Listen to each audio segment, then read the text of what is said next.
복된 안식일 첫 시간입니다. 오늘 하나님의 성전에 오신 모든 분들을 진심으로 환영합니다. 또 영상을 통해서도 이 예배에 참여하시는 분들에게 하나님의 은혜가 함께 하시기를 기원합니다. 오늘 저녁에는 저희가 이제 구약 성경에 나오는 조연들을 마지막 인물을 공부하도록 하겠습니다. 장모님 화면 좀 넘겨주시겠습니까? 구약 성경에 나오는 조연들 저희가 쭉 같이 공부했습니다. 누구 공부했냐면 저희가 이제 갈렙도 공부하고요, 요나단도 공부하고, 아비가일이라는 여자분도 공부하고, 그 다음에 지난 시간에는 저희가 게하시도 공부했습니다. 오늘 저희가 함께 공부하게 될 마지막 인물은 여러분 들어봤을 것 같은 인물, 그런데 누군지 잘 모르는데 들으면 아는 인물, 바룩입니다. 바룩. 예레미야 선지자와 함께 활동했던 서기관 바룩입니다. 바룩은 그 이름이 바라크가 뭐냐면 축복하다 그런 뜻이 있어요. 그래서 이제 축복받은 사람이다 그런 뜻입니다. 가족 관계는 마세아의 손자고 네리야의 아들이에요. 이 사람의 직업이 뭐냐면 서기관인데, 여러분 옛날에는요 서기관이라 하면 글을 읽고 쓸 줄 아는 사람입니다. 글을 읽고 쓰는 것이 쉬운 일이었나요? 어려운 일이었나요? 예전에는 글을 읽고 쓰는 일은 굉장히 평범한 일이 아니고 특별한 사람들만 하던 일이었어요. 그래서 이제 이 바룩이라는 사람은 교육을 많이 받고 글을 쓸 수 있는 사람이었습니다. 특별히 이제 예레미야 선지자와 함께 봉사를 했는데, 여러분들 그 시대적 배경을 아셔야 이게 무슨 얘기구나 이해가 되실 겁니다. 먼저 주변 국가들의 정세를 말씀을 드릴게요. 여러분 저기 가운데 이스라엘이라는 나라가 보이십니까? 제가 표시를 안 했는데 이스라엘이 가운데 있어요. 그리고 가까운데 이집트가 있고요, 저 멀리 바벨론이 있습니다. 그러니까 지금 저희가 이제 비옥한 초승달 지역이라고 부르는 저 노란 지역을 중심으로 이집트가 강성해서 패권을 잡기도 하고, 바벨론 전에 아시리아와 그 다음에 바벨론으로 이어지는 이쪽에 있는 메소포타미아에 있는 나라들이 패권을 잡기도 했어요. 그런데 이제 이 바룩이라는 사람이 봉사할 때는 바벨론이라는 나라가 신흥국가로 쫙 떠오르면서 이제 어떤 일이 벌어졌냐 하면 이집트와 바벨론이 저기 칼케미슈라는 곳에서 붙습니다. 누가 이겼을까요? 누가 이겼을까요? 바벨론이 이겼어요. 자, 그래서 이제 이 비옥한 초생달 지역의 모든 패권이 이제 누구에게로 넘어가는 그런 이제 전환기였냐면 바벨론에게 다 넘어가는 그런 전환기였어요. 그리고 저때 이제 왕들이 이스라엘의 마지막 왕들인데 제가 간단하게 정리해 드릴게요. 요시야라는 왕 아시죠? 마지막에 성전을 우상을 철폐시키고 성전을 회복한 마지막 이스라엘의 등불 같은 왕입니다. 근데 이 요시야가 보니까 정세를 보니까 바벨론과 이집트 중에 누구 편에 서는 게 좋을 것 같아요? 바벨론. 읽을 줄 아는 거예요. 그래가지고 이집트의 바로느고가 이 바벨론의 느부갓네살하고 전쟁하러 갈 때 이집트를 막아섰어요. 왜? 누구 편에 서야 되니까, 바벨론 편에 서야 되니까. 그러다가 거기서 전사합니다. 그래서 이제 요시야는 죽고, 요시야의 큰아들은 원래 엘리야김이었는데 누가 왕이 되냐면 여호아하스가 왕이 돼요. 여호아하스가 왕이 되는데,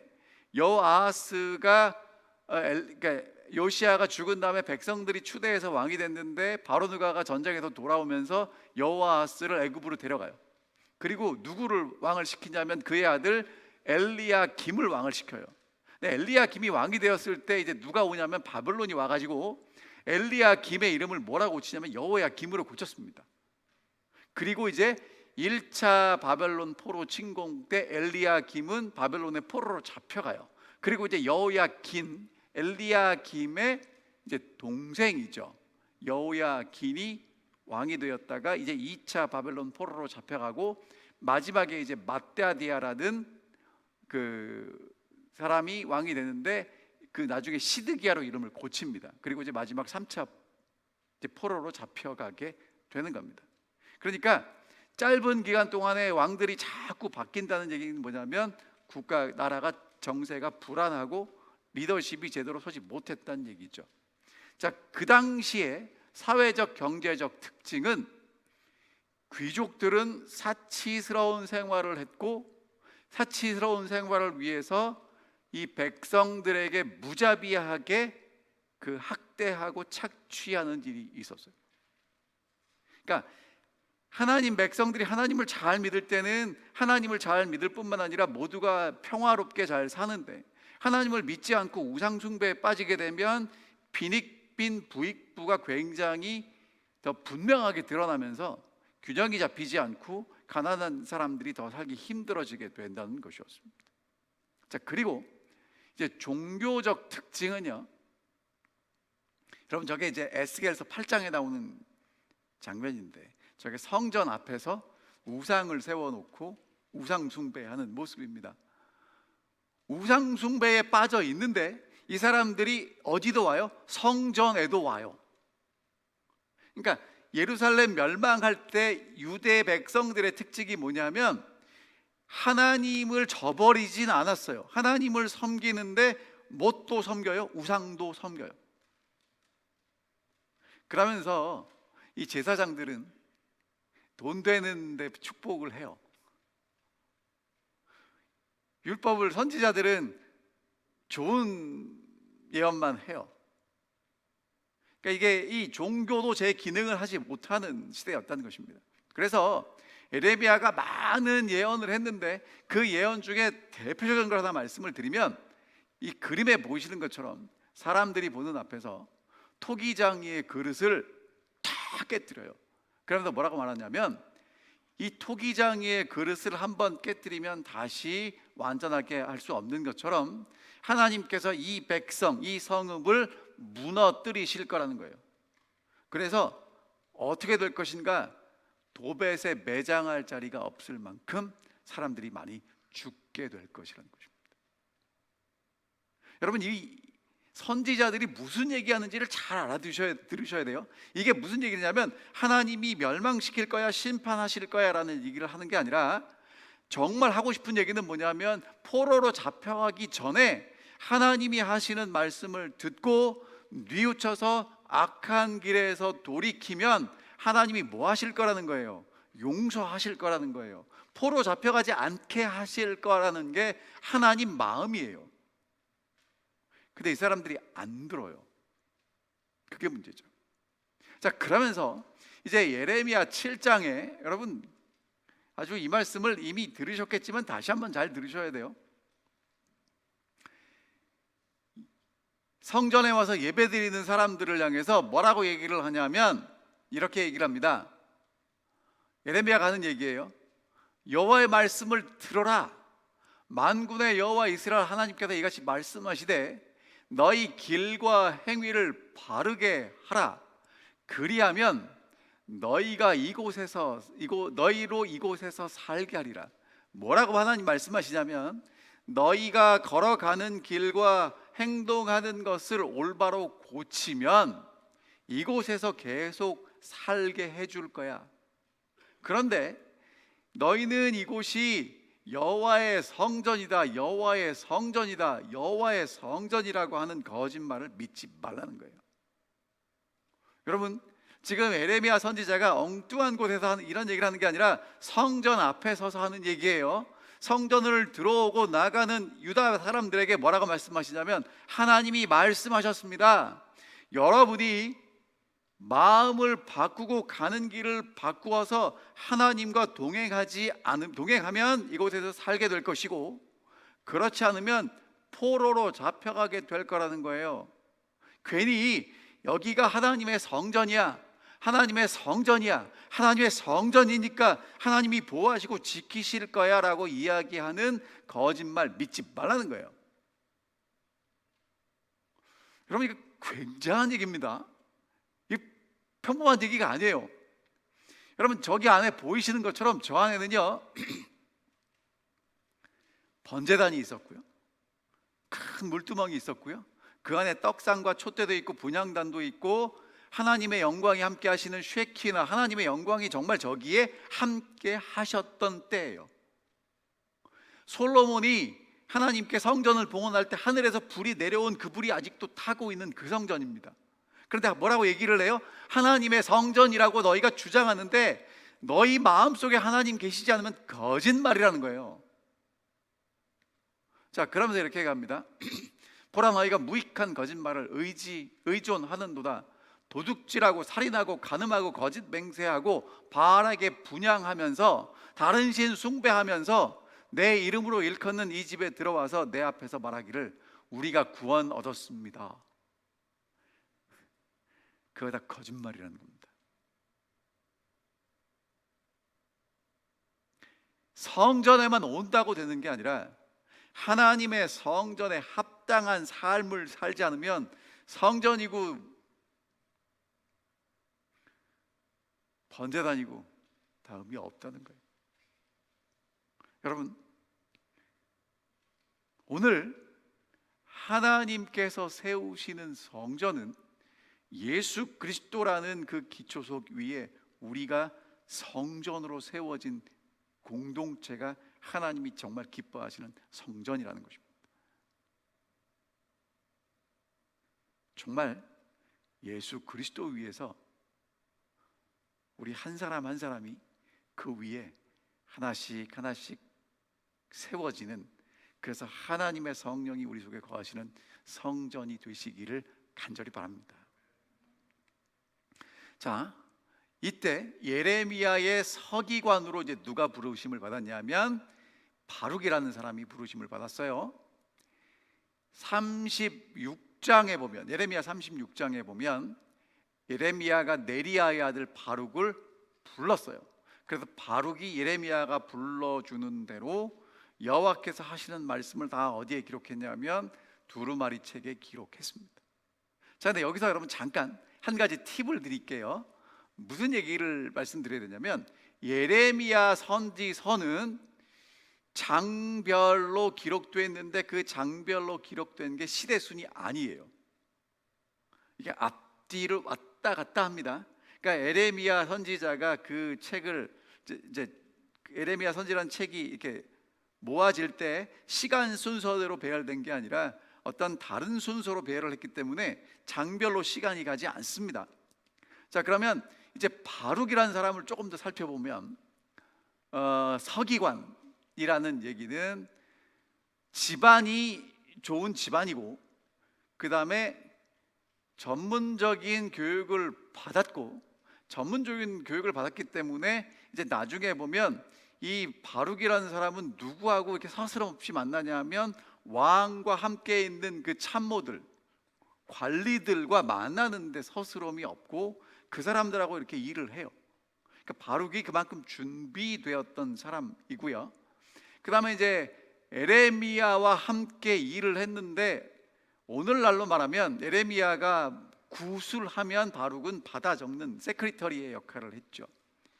이 유다가 남방 유다가 멸망할 마지막 18년을 에레미야와 함께 봉사했고 예루살렘 1차 침공 때 바벨론에 의해서 이제 예루살렘이 함락을 당하는데 1차로 그때 예레미야는 바벨론에 가기를 거절하고 이제 이스라엘 백성들과 함께 애굽에 내려갈 때까지 함께 합니다.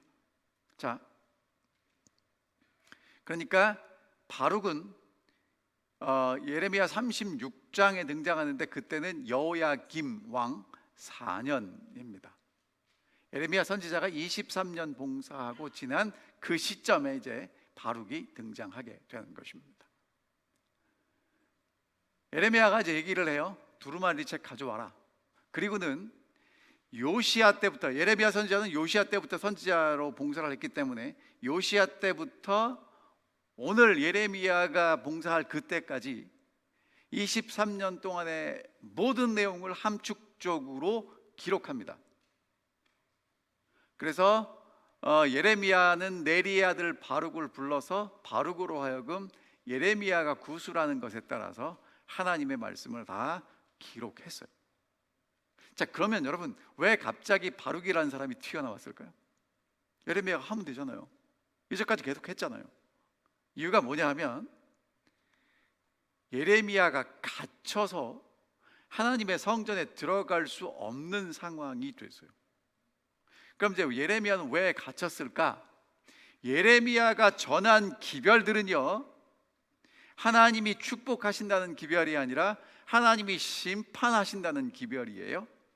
그 다음에 여러분 또 한 가지 기억하셔야 될 게, 제가 아까 국제 정세를 말씀드렸는데 가까운 데는 어디가 있냐면 이집트가 있고 멀리 누가 있어요? 바벨론이 있죠. 그럼 여러분, 이스라엘은 대대로 어디하고 친할까요? 이집트. 그러면 문제가 생기면 어디하고 손잡는 게 좋겠습니까? 이집트. 근데 하나님께서는 지금 이집트가 아니라 바벨론을 들어서 사용하시기로 이미 결정하셨어요. 그러니까 이제 하나님 백성들이 하나님의 뜻을 따라간다면 어디하고 좋은 관계를 맺어야 돼요? 바벨론.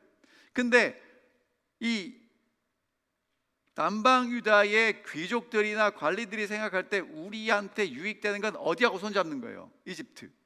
근데 예레미야는 자꾸 어디하고 손잡으래요? 바벨론.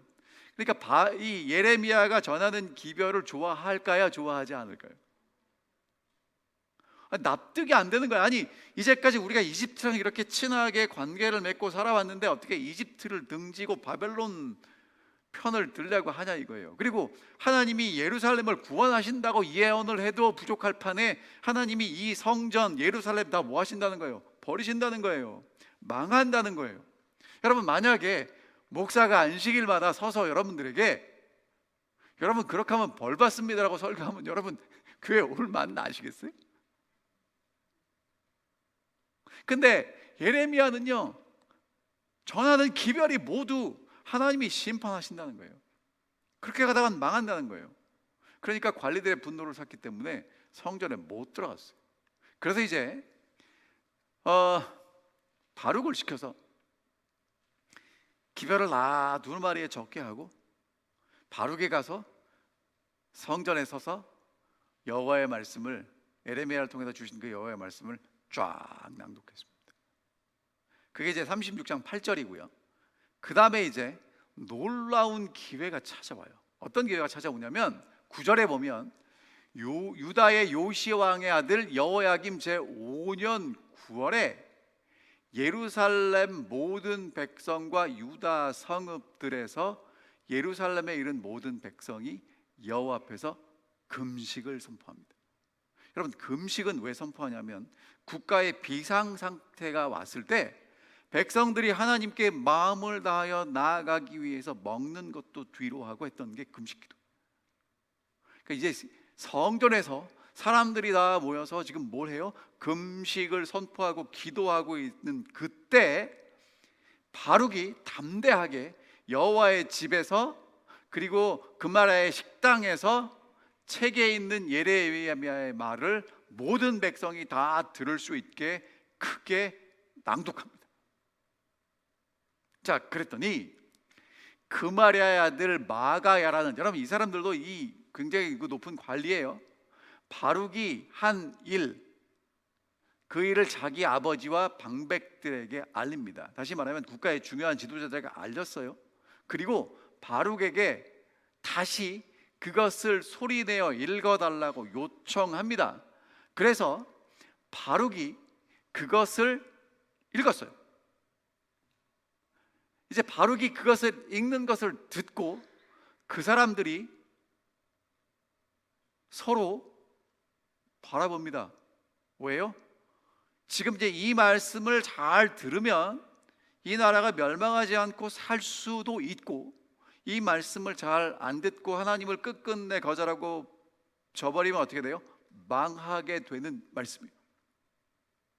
그래서 뭐라고 얘기하냐면, 우리가 이 모든 말씀 왕에게 말씀드릴 테니까 걱정하지 마십시오. 그리고는 이제 바룩에게 물어봅니다. 너는 그가 불러주는 이 모든 말을 어떻게 기록했냐? 이게 누가 불러줬냐? 이게 뻔히 알죠. 예레미야가 했죠. 청하노니 우리에게 알리라. 그랬더니 바룩이 이렇게 대답합니다. 그가 그 입으로 이 모든 말을 내게 불러주기로 내가 먹으로 책에 기록하였노라. 다시 말하면 예레미야가 불러주는 대로 나는 책에 기록했고 그것을 당신들 앞에 지금 읽고 있습니다. 그랬더니 고관들이 바룩에게 뭐라고 얘기했냐면, 너는 빨리 가서 누구랑 같이 숨어라, 예레미야랑 같이 숨으라는 얘기예요. 왜? 이 경고와 심판의 기별이 받아들여지면 축복이 되지만 만약에 거절되면 어떻게 될 수밖에 없어요? 죽을 수도 있는 일이에요. 그래서 예레미야랑 같이 숨으라는 겁니다. 그리고 있는 곳을 사람들에게 알리지 말라고 얘기하는 거예요. 자, 그 다음에 이제 이 관리들이 그 두루마리를 엘리사마라는 사람의 방에 두고 왕 앞에 나가서 왕이여 이런 일이 있었습니다라고 왕 앞에 있었던 일을 보고합니다. 그랬더니 왕이 여우디라는 사람을 보내서 그 두루마리 가져오라고 시켰어요. 여러분, 이제 잘 되면 왕이 이 말씀을 듣고 뭐 할 수도 있어요? 하나님의 말씀을 제대로 듣고 회개하고 나라가 다시 회생할 수도 있는 그런 아주 결정적인 순간입니다. 그런데 어떤 일이 벌어지냐면 그때가 9째 달이래요. 왕이 겨울궁에 있으므로 그 앞에 화로가 있었습니다. 여우디가 서독적을 낭독하면 왕이 칼로, 여러분 그 당시 종이는 어떤 종이를 썼냐면 양피지를 썼어요. 양의 껍질로 종이를 만들어서 거기다 글을 썼거든요. 그러니까 왕이 어느 정도 읽으면, 그러니까 이제 그래서 이 두루마리 성경이 왜냐하면 양의 껍질로 종이를 쭉 만들어 가지고 양쪽을 이제 둘둘둘 말아서 보관을 했단 말이에요. 그러니까 이제 마른 것을 둘둘 말려 있는 것을 조금씩 이제 펼쳐가면서 읽었겠죠. 그럼 이제 서너 쪽을 낭독하면 왕이 칼로 그것을 베요. 그래가지고 어디다 집어 던졌어요? 그 화로에 던졌어요. 그래서 다 낭독하고 들었지만 그 모든 것을 어떻게 했냐면 불태워 버렸다는 거죠. 그래서 결과적으로 왕과 그 신하들이 이 모든 말을 듣고도 두려워하거나 자기 옷을 찢지 않았습니다. 하나님 말씀을 듣고 하나님 말씀을 들으면 당연히 두려워하고 옷을 찢어야 했어요. 여러분이 잘 아시는 대로 니느웨가 요나의 심판의 기별을 듣고 뭐 했습니까? 다 두려워서 그러니까 베옷을 입고 제 위에 앉아 회개했잖아요. 하나님이 그것을 돌이키셨단 말이에요. 그러니까 이 사람들도 이 기별을 듣고 두려워하면서 옷을 찢고 회개해야 됐는데 아무도 그렇게 하지 않았어요. 엘라단과 들라야와 그라마가 왕께 그 두루마리를 좀 불사르지 말고 계속 좀 들어보십시오라고 권고했지만 듣지 않았습니다. 그리고는 뭐라고 얘기를 하냐면 서기관 바룩과 선지자 예레미야를 붙잡아라. 그런데 하나님이 그들을 숨기셨죠. 여러분, 제가 정말 중요한 질문 드리겠습니다. 하나님 음성이 들리시나요?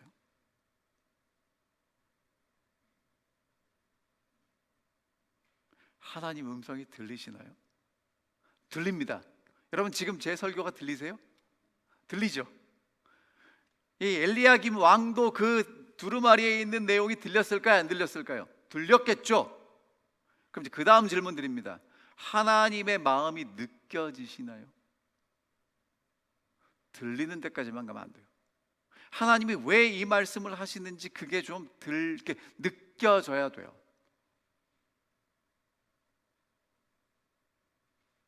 느껴지지 않으면 여러분, 우리가 진짜 회개해야 합니다.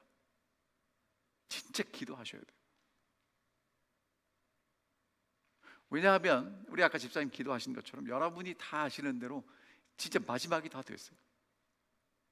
어디로 도망가시겠습니까? 여러분, 이제 산이 없어요. 인공위성에서 다 보면 여러분 어디가 있는지 다 찾을 수 있습니다. 어디로 도망가셔야 되냐면 여호와께 피하셔야 돼요. 그러려면 하나님 음성이 들리셔야 됩니다. 자, 이제 예레미야가 불러주는 이야기를 바룩이 처음 기록한 그 두루마리는 다 불타서 사라졌죠. 또다시 그것을 기록하는 일이 벌어지게 됩니다. 왕이 두루마리와 바룩이 예레미야의 입을 통해 기록한 말씀을 불사른 후에 여호와의 말씀이 예레미야에게 임하시니라. 너는 다시 다른 두루마리를 가지고 유다의 여호야김 왕이 불사른 첫 두루마리의 모든 말을 기록하라.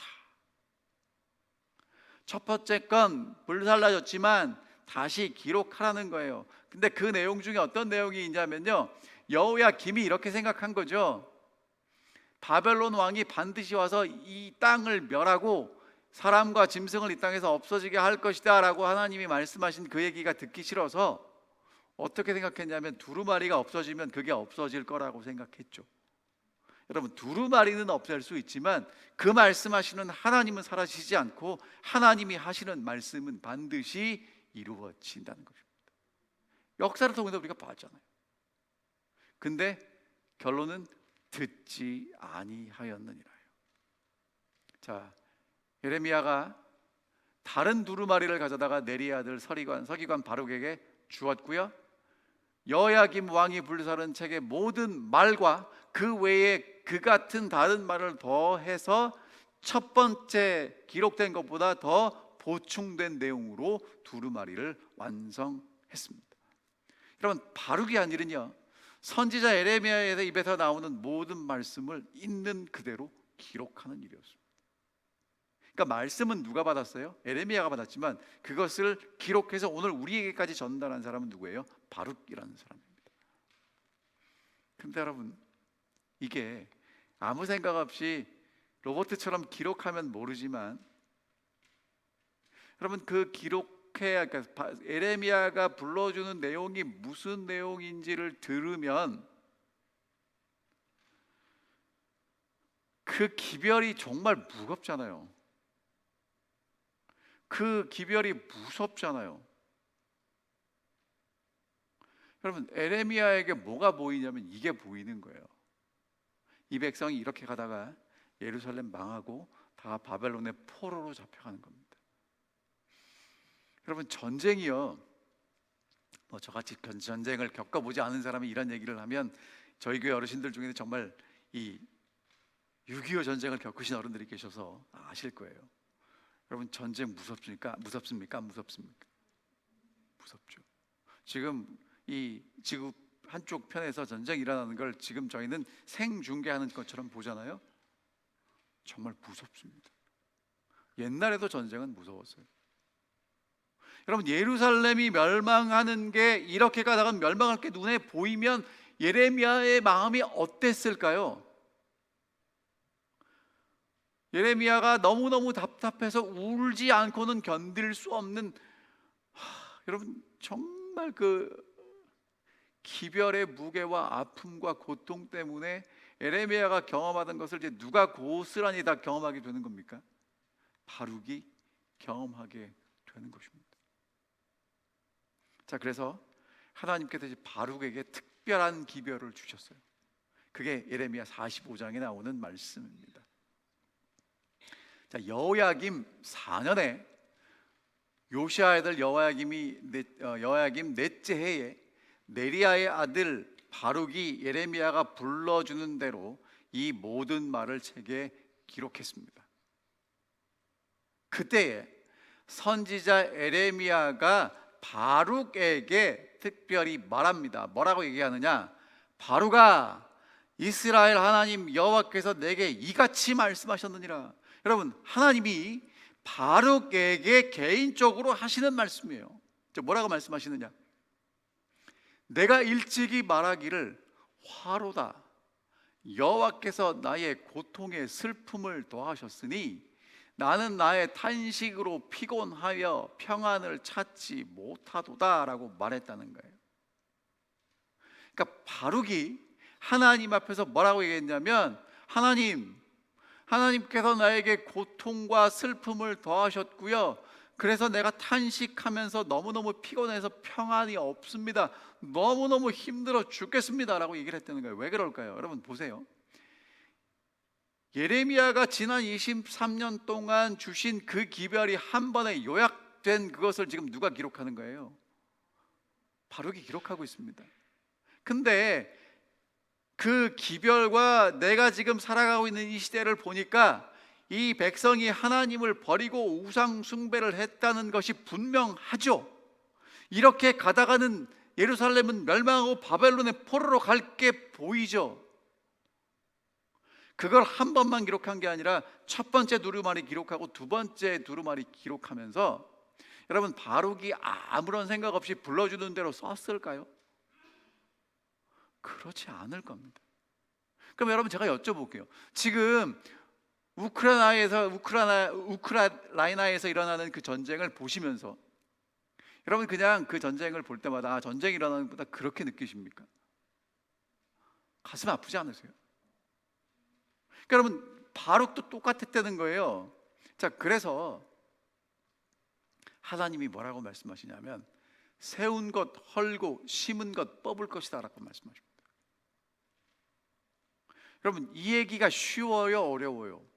하나님이 세운 그 성전, 그 백성을 헐어버릴 겁니다. 하나님이 심은 하나님의 백성 이제 뽑으실 거라는 거예요. 여러분, 그냥 하나님이 심판하시는가 보다 이렇게 생각하지 마세요. 쉽지 않아요. 여러분들이 정말 정성스럽게 가꾼 집, 식물, 뭐든지 그거를 여러분들이 뽑고 헐어야 될 때는요, 그 결정하는 거 쉽지 않아요. 하나님이 그렇게 하시겠다는 겁니다. 그러니까 그것을 지금 바룩이 느끼고 고통의 슬픔을 더하셨어요. 하나님, 피곤해서 평안 못 찾겠습니다. 이제 이렇게 되는 거죠. 그런데다가 바룩이요, 이런 위기의 때에 예레미야를 돕고 있습니다. 그럼 이제 바룩에게 남는 게 뭘까요? 줄 잘 서야 되잖아요. 지금 줄을 잘 섰습니까? 못 섰습니까? 하나님의 선지자를 도운 건 분명히 줄을 잘 쓴 건데, 어떻게 보면 정말 운도 지질이 없이 망하는 나라의 멸망을 선고하는 선지자 옆에 줄 섰단 말이에요. 그런데 여러분, 이제 기억하셔야 될 게 뭐냐? 하나님은 역사를 주관하시는 분이라는 것입니다. 이렇게 말씀하세요. 너는 그에게 이르라. 여호와께서 이같이 말씀하시기를 보라. 나는 내가 세운 것을 헐기도 하며 내가 심은 것을 뽑기도 하나니 온 땅에 그러하시겠다, 이거예요. 자, 그리고 이제 바룩을 위해서 주신 말씀입니다. 내가 너를 위해서 큰 일을 찾느냐? 그것을 찾지 말아라. 내가 모든 육체의 재난을 내릴 것이다. 하나님이 이제 모든 그 백성들에게, 이스라엘에게 재난 내리실 거라는 거예요. 그러나 내가 가는 모든 곳에서는 내가 너에게 내 생명을 노량물 주듯 하리라. 여호와의 말씀이니라. 여러분, 이게 무슨 얘기를 하는 거냐면요, 하나님이 바룩에게 이렇게 말씀하세요. 큰 일을 찾고 있어요? 여러분, 큰 일이 뭡니까? 제가 이 바룩은 아까 출신 집안이 좋다고 말씀드렸죠. 공부 많이 했죠. 여러분, 집안도 좋고 공부도 많이 하고 능력도 있으면 뭘 기대합니까? 출세하고 그 다음에 이름도 날리고 좀 역량도 발휘하고 싶은데 그거 찾냐는 거예요. 하나님 뭐라고 말씀하십니까? 찾지 말라는 것입니다. 그리고 하시는 말씀이 내가 내 생명을 노량물 주듯 하리라. 여러분, 노량물이 뭔지 아세요? 전쟁에서 이기면 전리품 가져오는 게 노량물이에요. 그러니까 하나님께서 바벨론이 이기든 예루살렘이 멸망하든 중요한 게 아니라 하나님이 그 전쟁을 주관하고 계시고 그 전쟁 가운데 하나님은 누구의 생명을 보존하시겠다는 거예요. 바룩의 생명을 보존하시겠다고 말씀하고 계십니다. 자, 교회 직원 3권에 이렇게 말씀하십니다. 하나님의 종으로서 그대는 역경이나 맹렬한 반대에 의해 너무 쉽게 좌절하는 일이 있어서는 안 된다. 그대의 이름으로가 아니라 이스라엘의 하나님의 힘과 능력으로 전진하라. 그리스도의 십자가의 선한 군사로 고난을 견디라. 예수께서는 당신을 대항하는 죄인들의 반대를 견디셨다. 그리스도의 생애를 생각하고 용기를 내라. 그리고 믿음과 용기와 소망을 갖고 전진하라. 왜 이 말씀을 하시냐면, 여러분과 저도 이제 하나님을 위해 서다 보면 정말 반대도 만나고 역경도 있고 쉽지 않습니다. 그때 여러분과 제가 생각해야 될 건 이 일이 잘 될 것인가, 결과가 좋을 것인가가 아니라는 거예요. 예수 그리스도를 생각하고 그리스도의 주시는 힘과 용기를 가지고 한 걸음 한 걸음 전진하시기 바랍니다. 바룩이 그렇게 했다는 것입니다. 이제 마지막으로 한 가지 바룩의 사건 더 말씀드릴게요. 예레미야가 이제 시위대 뜰에 갇혀 있을 때 하나님이 어떤 일을 하게 하시냐면 땅을 구입하도록 하십니다. 아나돗이 어디냐면 예레미야의 고향이에요. 자, 어떤 일이 벌어지냐면 예레미야, 그러니까 바벨론의 군대가 예루살렘을 포위하고 있고, 그럼 이제 곧 포위당했다는 건 뭐예요? 멸망할 시간이 멀지 않았다는 얘기입니다. 그때 예레미야는 경비대 뜰에 갇혀 있었는데 왜 갇혀 있었냐면 시드기야 왕에게 뭐라고 얘기했어요? 바벨론에 항복해라. 그러면 살다. 항복하지 않으면 이 성 망하고 너는 바벨론에 끌려갈 거라고 얘기를 했어요. 그러니까 여러분, 왕이 좋아하겠습니까? 안 좋아하겠습니까? 그래가지고 시위대 뜰에, 경비대 뜰에 이제 가둬 놓았어요. 그때 누가 찾아오냐면 숙부의 아들 하나멜이 찾아와요. 그래가지고 아나돗에 있는 우리 밭 당신이 좀 사달라는 겁니다. 이유가 뭐냐면 가까운 친척이에요. 여러분이 아시는 것처럼 가까운 친척이 빚을 지거나 어떤 경우에 땅을 누구에게 팔 수밖에 없을 때 그걸 누가 사줍니까? 기업물을 권리가 있는 친족이가 사주잖아요. 근데 이제 그 친족이 누구냐면 예레미야예요. 근데 여러분, 이게 지금 그냥 평상시가 아니고 바벨론이 포로하고 있고 얼마 있지 않으면 이 나라가 망할 걸 알아요.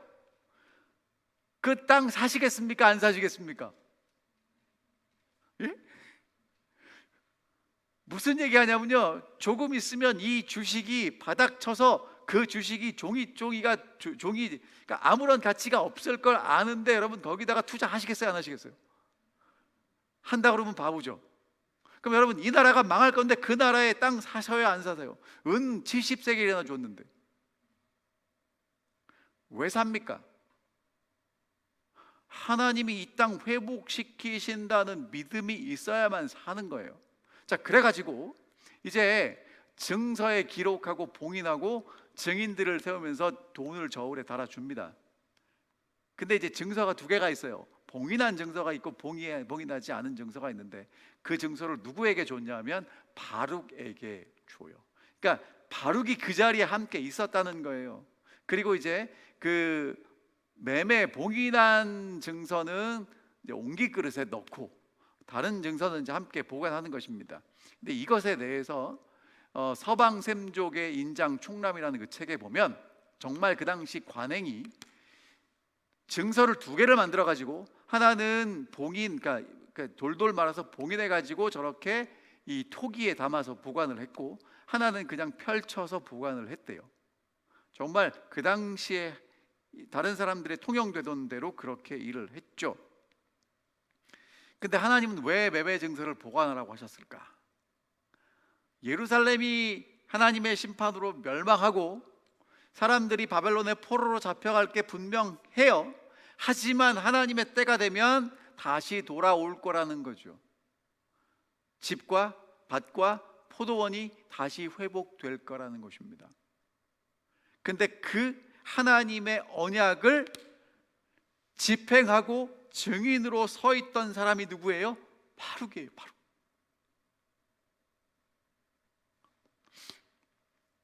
여러분, 이게 이제 바룩의 이야기의 마지막입니다. 자, 그럼 이제 우리가 바룩을 통해서 몇 가지 좀 생각해 볼 몇 가지가 있는데, 첫 번째, 여러분, 바룩은 진짜 신실하게 하나님께서 맡기신 일을 감당했던 사람입니다. 해필이면 유다 멸망 직전에 부름 받습니다. 때가 안 좋아요. 그리고 예레미야는 골방에서 하나님 말씀을 선포했으면 그 말씀을 다 기록해가지고 사람들 앞에서는 누가 해야 돼요? 바룩이 선포해야 돼요. 근데 그 기별이 좋은 기별이에요? 나쁜 기별이에요? 심판의 기별입니다. 자, 여러분과 저는 어떻습니까? 우리는 언제 부르심 받았나요? 예수님 오실 때가 가깝다면서요? 우리도 이제 마지막에 부르심 받았습니다. 우리가 전하는 기별이 좋은 기별입니까? 심판의 기별입니까? 물론 영원한 복음이지만 거기에는 모두 함께 있어요. 심판도 함께 있어요. 근데 그 기별을 정말 이 새 천사로 이 땅에 전해야 될 사람들이 누구예요? 우리들이잖아요. 예루살렘 멸망과 바벨론의 포로가 될 거라는 걸 끊임없이 전해야 했습니다. 환영받는 기별이 아니라 배척받는 기별이었죠. 여러분, 일을 했는데 결과가 시원찮으면 맥 빠지잖아요. 지금 예레미야와 이 바룩이 하는 이 봉사는 결과가 안 좋은 게 보이는 봉사예요. 그런데 충성합니다.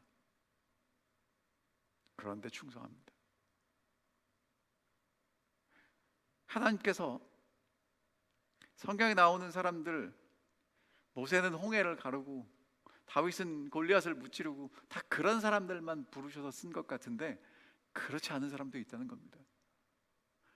표나지 않게 성과도 없이 정말 열심히 충성했는데 이름 없이 그냥 묻혀서, 그러나 그 사람의 봉사와 사역이 있었기 때문에 하나님은 하나님의 뜻을 이루어 가신 사람들이 있다는 거죠. 하나님이 이런 것을 어떻게 불러 쓰실지 모릅니다. 하지만 바룩처럼 지극히 작은 하나님이 내게 맡겨주신 그 일에 충성하시게 되기를 간절히 바랍니다. 두 번째, 여러분, 전 하나님이 참 좋아요. 왜냐하면 하나님이 예레미야에게 하시는 말씀 중에 누구를 꼭 집어서 하신 말씀이 있어요? 바룩. 뭐라고 말씀하셨냐 하면, 다른 번역에 이렇게 써 있어요. 나는 내가 하는 말 들었어. 하나님이 누가 하는 말 들었대요? 바룩이 하는 말을 들었대요. 나는 끝장이다, 가뜩이나 고생스러운데 야훼마저, 여호와마저 나를 괴롭히시니 나는 한숨 쉴 힘조차 없고 조금도 안심할 수가 없다. 누가 한 얘기입니까? 바룩이 한 얘기죠. 여러분, 근데 하나님이 바룩에게 이 얘기를 왜 하셨을까요? 맞아, 너 정말 힘들지, 고통스럽지, 숨도 제대로 못 쉬겠지, 안심할 수 없지. 근데 여러분, 하나님이 바룩에게 이 말씀을 왜 하셨냐면요, 하나님이 알고 계신다는 거예요. 멋지지 않습니까? 여러분이 아무도 모르는 골방에서 홀로 눈물 흘리고 기도하는 그거 하나님이 아신다는 거예요. 하나님의 약속을 읽다가 정말 가슴 벅차서 감사하고 기도할, 찬양할 수밖에 없었던 그것 하나님이 아신다는 겁니다. 다른 사람에게 예수의 이름으로 정말 표나지 않는 봉사했는데 하나님이 그거 알고 계신다는 거예요. 오늘 하나님의 성전을 향해서, 아니면 지금 영상을 통해서 이 예배를 드릴 수 없는 상황인데 모든 것 뒤로 하고 하나님 앞에 와서 예배하고 기도하는 것 하나님이 보고 알고 계신다는 것입니다. 바룩을 알고 계셨던 그 하나님은 지금 나도 알고 계셔요. 여러분, 정말 좋지 않습니까? 혼자 있지 않아요. 하나님이 알고 계십니다. 자, 그 다음에 하나님이 바룩에게 하신 마지막 말씀이에요. 예루살렘의 멸망이 눈앞에 있습니다. 너를 위해서 큰일 하지 말라는 거예요. 다시 말하면 바룩은 어떤 사람이 되고 싶었냐면, 집안도 좋고 능력도 있고 공부도 많이 했으니까 뭔가 좀 하고 싶었단 말이에요. 여러분, 특별히 바룩이 언제 정말 기대가 됐을 것 같으냐면, 예레미야가 불러준 그 이야기를 바룩이 다 적어서 성전에 가서 읽었을 때 그 기별을 왕에게 전한다고 그랬잖아요. 왕이 그 두루마리 가져오라고 그랬잖아요. 여러분, 그러면 왕이 그것을 읽고 회개하면 바룩은 뭐가 되는 거예요? 나라를 다시 회복시키는 1등 공신이 되는 거잖아요. 뭔가 기대하지 않았겠어요? 근데 하나님 뭐라고 말씀하시냐면, 너를 위해서 큰 일을 찾고 있지, 찾지 말라는 거예요.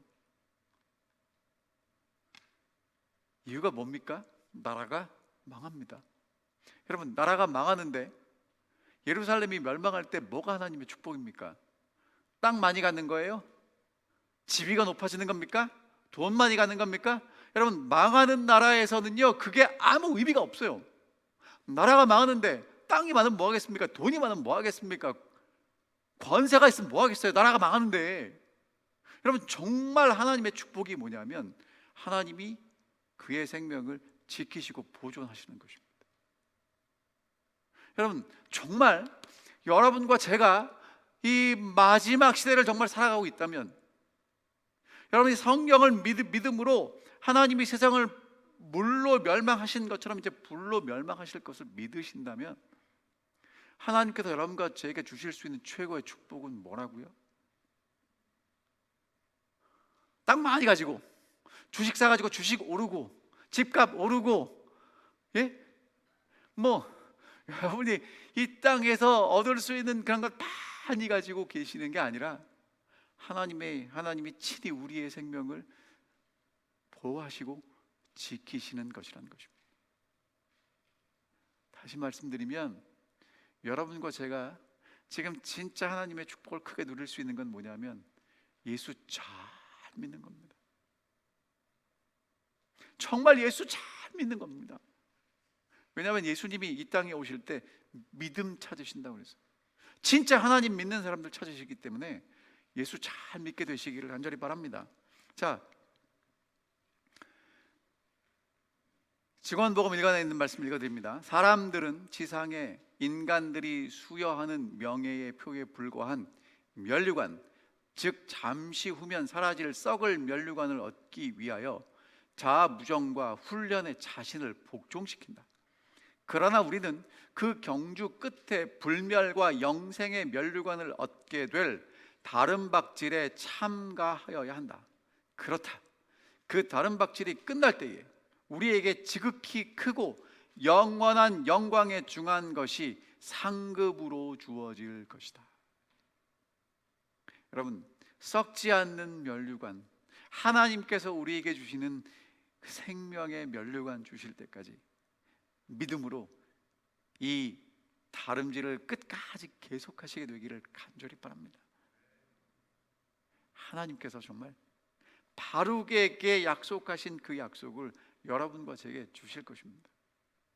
이제 오늘 우리는 구약 성경의 조연들 마칩니다. 마지막 시간입니다. 저는 왜 바룩이 마지막이었나 생각해 보니까 정말 이 시대에 우리에게 꼭 필요한 말씀이신 것 같아요. 어쩌면 바룩이 어떤 사람인지 모르셨던 분도 계실지 몰라요. 잘 보지 않습니다. 이렇게 슥슥 넘어가는 사람인데, 하나님은 이 바룩을 통해서 정말 놀라운 하나님의 일을 이루셨고, 바룩은 충성스럽게 그 일을 감당했습니다. 여러분, 하나님이 여러분과 저를 부르셨고요, 우리가 하는 일 표나지 않고요, 드러나지 않고요, 아무도 모르지만 하나님은 알고 계시고 충성하는 여러분과 저에게 뭐라고 약속해 주시냐면 우리의 생명 보존하시고 우리를 하늘까지 인도하시겠다고 약속하십니다. 정말 그 하나님의 은혜와 사랑 속에서 끝까지 믿음 지키시고 충성하는 우리 사랑하는 모든 성도님들 되시기를 바라면서 말씀을 드리겠습니다. 하늘에 계신 아버지, 오늘 저희를 구원하여 주시고 하나님의 이 거룩한 성업에 함께 참여할 수 있도록 불러주셔서 감사합니다.